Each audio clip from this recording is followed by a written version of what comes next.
캡슐화 섬유화가 계속 진행되다 보면 이렇게 커지기도 하고 피부 모양까지도 이렇게 변성이 되는 이런 케이스입니다. 그래서 이렇게 심하게 캡슐화 섬유화가 진행이 됐기 때문에 한 번의 수술로는 좀 완전히 원상 회복하기가 어렵습니다.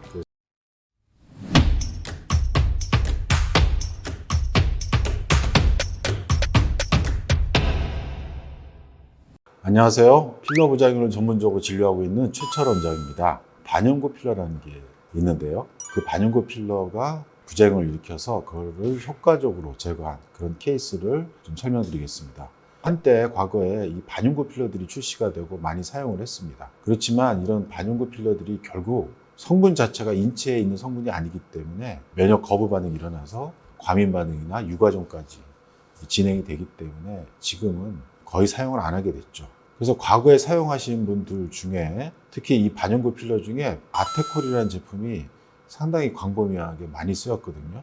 근데 이 아테콜이라는 그 필러의 성분 중에 PMMA라는 성분이 있는데 그런 성분들이 이제 볼륨도 주고 콜라겐도 유도하게 그런 PMMA라는 성분으로 만든 필러인데 역시 인체 내 성분이 아니기 때문에 결국은 이물질로 인식이 되고 면역세포들이 PMMA라는 이런 아테콜 그 성분들을 면역세포들이 막을 만들어서 정상조직과 분리시키려고 해요. 그거를 캡슐화라고 하는데 그런 캡슐들이 자꾸 막이 생겨서 두터워지니까 커지게 되는 것이죠. 그 다음에 이런 면역 반응이 일어나면 결국 만성적인 염증 반응이기 때문에 그런 염증 반응을 상처를 치료하라 하는 명령이 우리 몸에서 막 나오는데 그 신호가 막 나오니까 그 상처를 치료하려고 콜라겐을 많이 만들죠. 그래서 콜라겐의 그 섬유 조직들이 막 엉켜가지고 또 이게 조직 변성이 일어납니다. 그런 걸 우리가 섬유화라고 그래요.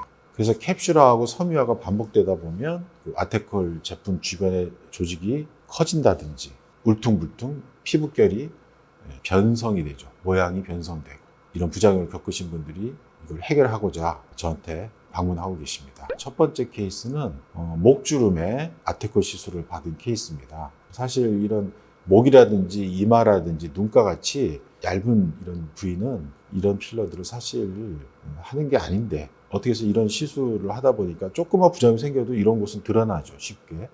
그러다 보니까 이제 주름에 넣은 아테콜이 캡슐화 섬유화를 거쳐서 커지니까 이렇게 두 줄로 밴드같이 이렇게 보기 싫게 그리고 눈에 띄죠. 그래서 이분이 제거를 하고자 방문해 주셨습니다.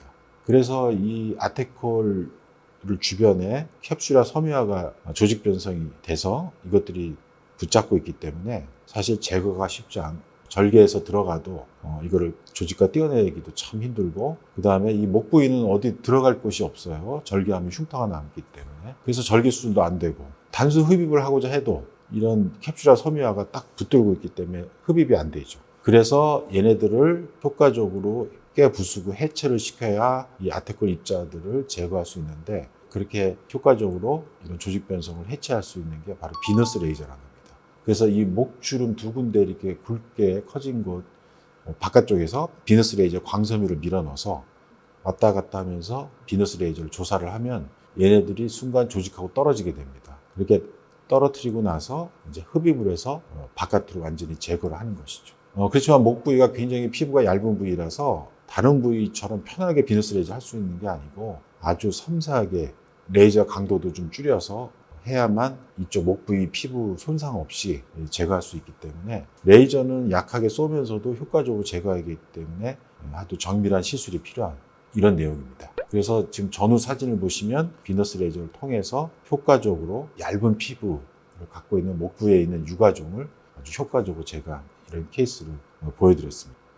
두 번째 케이스는 미간 부위 아테콜 시술을 이렇게 받은 분이시거든요. 오랜 세월 동안 이것들이 조금씩 변성됐는데 이제 중년 남자시고 또 남자분들은 좀 모양이 미간 쪽에 변성이 되는데도 안 하신 거죠.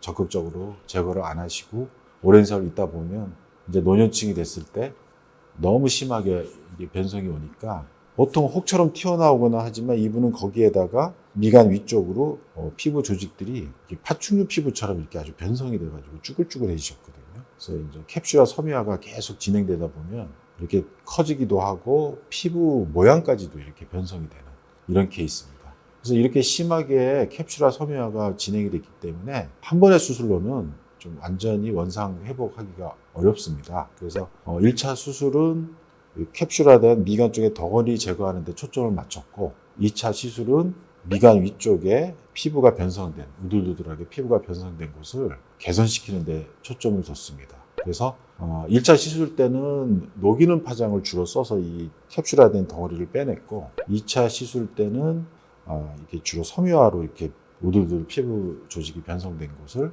박리시키고 탄력을 줘서 비너스 레이저 스킨보드를 이용해서 개선시킨 사례입니다. 그래서 단순히 녹이는 파장으로 제거도 할 수 있지만 스킨보드라는 걸 이용해서 피부가 변성된 곳을 모양을 회복시키는 이런 사례를 오늘 보여드렸습니다. 감사합니다.